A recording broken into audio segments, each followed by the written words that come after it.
अखिलामृतधामवासं नारायणं नरकतारणनामधेयम् श्यामं सितं द्विभुजमेव चतुर्भुजं च त्वां भक्तिधर्मतनयं शरणं प्रपद्ये।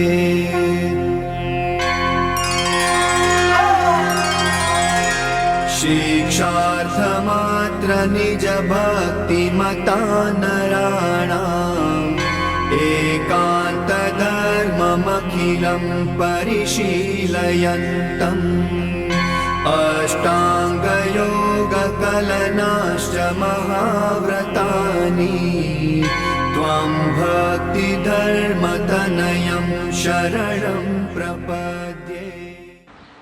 ભગવાન સ્વામિનારાયણ એમના સંકલ્પના આદેશ મુજબ ગોપાલ સ્વામીએ જ્યારે આ મહાપૂજાની શરૂઆત કરી, અસલી સાધુએ શરૂઆત કરી, દાસત્વની ભક્તિને ભરેલા એ સાધુએ શરૂઆત કરી, ભગવત ભાવથી સેવા કરનાર એવા સાધુના મુખારવિંદથી એના હૃદયમાંથી આ મહાપૂજા સરી.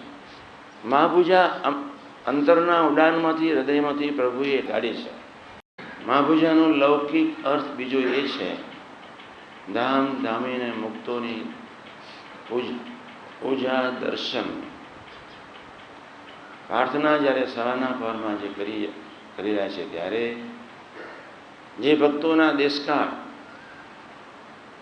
વ્યવસ્થિત ન હોય, જે ભક્તોના પ્રશ્નો હોય સરળતાથી સહજતાથી ઉકેલી જાય, તે માટે કેવળ પ્રભુને નહીં, કેવળ અક્ષરધામને નહીં, પણ એમના ભક્તોને એટલા જ ભાવથી પ્રાર્થના કરીએ છીએ.